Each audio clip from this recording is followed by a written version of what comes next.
Right now, we are experiencing a renaissance in the public discourse regarding nuclear weapons. The Russian invasion has raised what if questions about how history may have played out differently if only Ukraine had developed a native nuclear weapons program after the Soviet Union crumbled. Meanwhile, Iran is in a more developed stage of nuclear intrigue, with a program that Western intelligence fears may one day turn into a bomb, negotiations about how to limit Iran's capacity, and speculation on whether the former Ayatollah would still be alive if Iran had proliferated years earlier. Plus, you have all of the media discussion surrounding how US actions, both in Venezuela and in Iran, will cause a ton of countries to begin developing nuclear weapons to protect themselves from similar actions. And while we have discussed at length how that type of analysis falls victim to the amateur's fallacy, the tendency for non-experts to watch the news, discover a new incentive, and then claim that it is fundamentally altering the world, even though those of us who think about these things daily have been aware of the incentive for ages. All of this nuclear talk still raises an interesting question. Which country would benefit the most from building a nuclear weapon right now? And to set some ground rules for answering this question, I do not want to live in a fantasy world where a leader goes down to his basement one day and suddenly discovers an active nuclear arsenal has magically developed itself. If we were to go that way, my answer for the country that would benefit the most would not be Ukraine. Kyiv has found a way to stabilize the front lines without a nuclear arsenal. There is also the problem of trying to threaten the Kremlin with nuclear weapons use if Russian troops do not retreat. Russia has a much larger arsenal than anything that could fit into a Ukrainian basement, so it would be asking for trouble. Plus, there is the issue of general international backlash in response to nuclear use outside of an extreme case. Remember, Russia did not use nuclear weapons when Ukraine invaded Kursk, even though Kyiv had no ability to retaliate in kind. Kyiv is no longer under threat, and it is not clear that the government would want to risk a nuclear tit-for-tat to save some of the Donbass.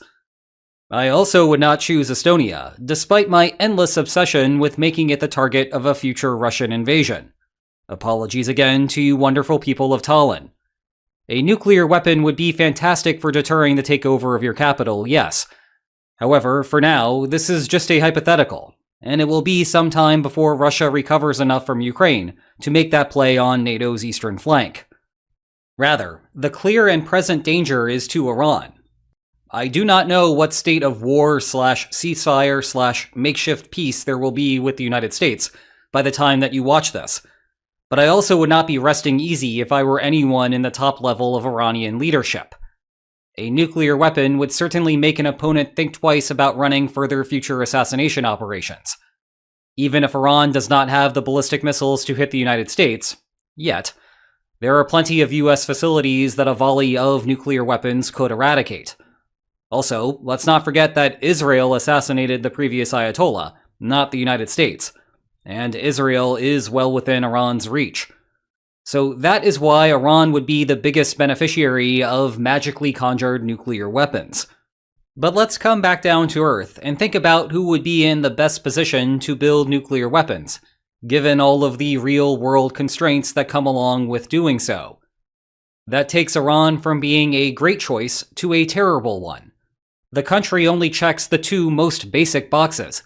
It has a clear security need, and it has the physics sophistication to produce them. That is it, though. Finance-wise, the country's economy is in an absolute mess at the moment. Well, let me revise that. Iran's economy has been an absolute mess for decades now. Policymakers in Iran have estimated the opportunity cost of the program to be in the trillions, mostly as a consequence of Western economic sanctions. Then you have a war blowing up a bunch of stuff in the country, and now a blockade of Iranian ports. That toll scheme sounded like a brilliant idea for a revenue stream, but it is not making up for those losses. Never mind that it appears that Iran's most purified uranium has been turned to dust and is buried under a bunch of rock. Plus, Iran has precious little in the way of air defense to stop the United States or Israel from initiating another preventive strike. So let's just remove Iran from the list of contenders. Back on NATO's eastern flank, Poland would be a solid choice. It does not have the same nuclear background that Ukraine does, but much of the proliferation process is industrial, and Poland is becoming Europe's industrial hub. It is also in the financial position to build a nuclear weapon if the country really wanted to. And I do not think that Moscow will do a darn thing to stop Poland, assuming that all of this happens relatively soon. Not when Russian troops are preoccupied in Ukraine. The benefits here resemble the benefits to Estonia from earlier. Poland is one of the eastern countries that Russia would first pour troops into. If Warsaw has a nuclear weapon, then any deep incursion into Poland immediately goes off the table. However, as I've explored before on this channel, a Polish nuclear weapon still would not make sense given NATO doctrine. Europe already has two nuclear powers not named Russia, the United Kingdom and France. If forward deployment of nuclear weapons to NATO's eastern flank really were important, one of those countries could just station the corresponding forces inside of Poland. This is not purely a hypothetical anymore. France announced a forward deterrence doctrine in March, precisely to institutionalize the strategy. The key upshot for everyone involved is that it allows the money that Poland would have otherwise spent to build a nuclear arsenal to instead be spent on frontline conventional defense.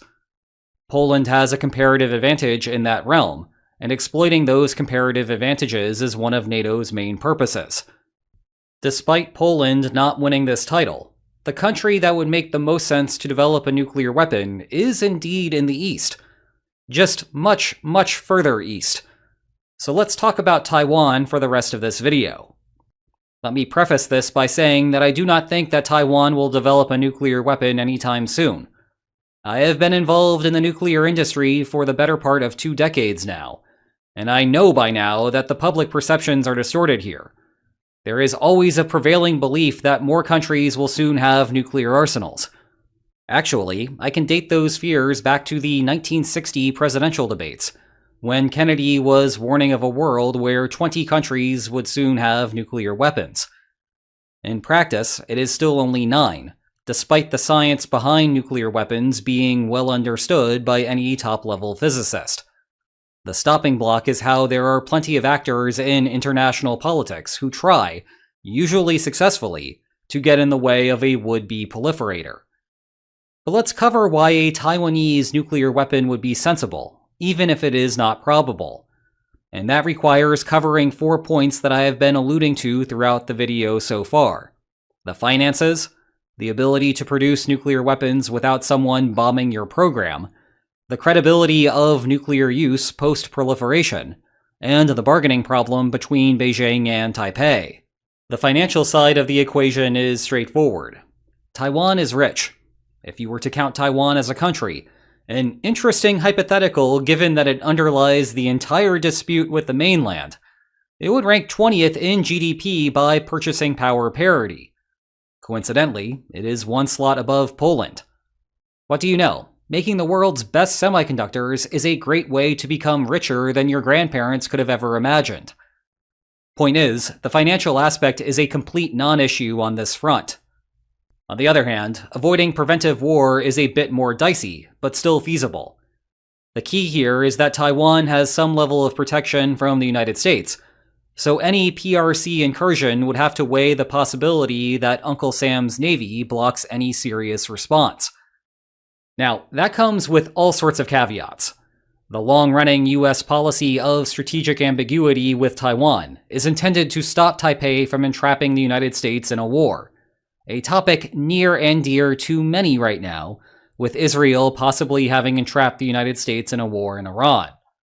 In fact, Taiwan has previously flirted with pursuing nuclear weapons twice. Both times, the United States caught wind of Taipei's ideas and shut them down. So we would have to imagine a world where the United States wants Taiwan to be more self-sufficient, and is willing to bite the protection bullet in the meantime. There is also the problem that the United States needs the Marshall capacity to back up that plan to have any deterrent effect. Obviously, the Iran war has put some strain on that, and we have been covering the Iran-China gamble that the Trump administration made from day one. But the recent headlines that the United States no longer has the capacity to implement its defense plans for Taiwan have been overinterpreted. This is not some sort of binary proposition. Now, it is 100% true that the United States cannot provide 100% coverage over the short run. But not having 100% coverage does not mean that the United States has 0% coverage. The real question is whether 70% or 80% or 90% coverage is enough. A preventive war here could take one of two forms: a simple bombing campaign or an outright invasion. If we are talking about a bombing campaign, the Iran war's effect is minimal. The United States can engage at that scale without issue.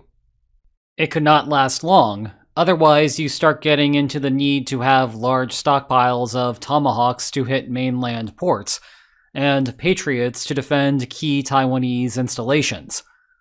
That is why an outright invasion is a different story.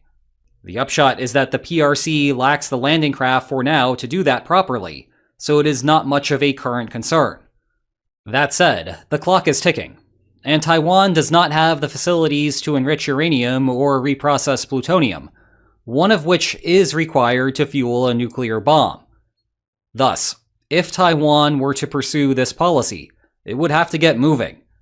Still, this discussion about preventive war raises another point in favor of Taipei giving its nuclear program the thumbs up. Fleeting protection from a patron state is a good motivator to produce atomic bombs. The patron is still around to protect you from preventive war in the short run. But the patron might not be with you forever. That is certainly the discussion involving the current White House. And although Trump will not be president forever, more capitals are considering alternative means to guarantee their security. Nuclear weapons provide a substitute. Moving to the third point, Taiwan is a rare case where credibility problems are not a major issue. I mean, look at it. It is an island. It is fairly small. Any mainland invasion would start to immediately threaten the capital, and with that, the continuity of government. Those are the exact circumstances that lend credibility to the ultimate weapon. There is basically no way that Beijing could forcibly take sovereign control over the island without facing significant nuclear annihilation. Xiamen has a population of 5 million and is less than 250 kilometers across the strait. If you want to get spicier, Shanghai, population 25 million, is under 700 kilometers north. Finally, Taiwan's case provides an explanation for why reaching a nuclear deal would be difficult. Just like war, building nuclear weapons is a costly way to resolve a policy disagreement between two states. Well, technically, it is a costly way to shift the balance of power, and then have a negotiation under more favorable terms to resolve a policy disagreement. Either way, both parties would be better off negotiating on the policy in dispute to resolve the crisis short of Taiwan producing a nuclear weapon. One way that this can go wrong is if the PRC is losing power over time, and thus has an incentive to fight a war to secure the whole of Taiwan, aside from any nuclear weapons concern. And as you know, that is exactly the problem Beijing has right now due to the legacy of the one-child policy creating a demographics crisis. If these conditions are sufficiently bad, Xi cannot credibly commit to stay west of the Taiwan Strait. That also rules out a commitment to not invade if Taiwan agrees to withhold the development of a nuclear weapon. Consequently, Taiwan might build a nuclear weapon to make Beijing's pledges to not invade credible, by threat of an atomic reaction. Again, none of this is to suggest that Taiwan will inevitably produce a nuclear weapon in the next 5 or 10 years. There are plenty of other concerns that Taipei has to keep in mind, such as the risk of economic sanctions metaphorically nuking the island's semiconductor industry. There is also a big difference between the specter of shifting power causing war, and the corresponding capital calculating that starting a war is actually a good idea. But the conversation about nuclear weapons will become more prominent each day that perceptions of US isolationism increase. So, what are our takeaway lines for today? The utility of nuclear weapons programs is not straightforward, despite all sorts of talk about nuclear weapons along 2 geographic straits. However, Taiwan checks a bunch of the boxes that would encourage the production of nuclear weapons. but one should not jump to the conclusion that Taiwan is about to build a bomb. Meanwhile, if you are looking for some more truth bombs, why not watch this playlist on the politics of China, or a feature-length video about the risk of a war along that strait? And if you enjoyed today's video, then please like, share, and subscribe, and I will see you next time. Take care.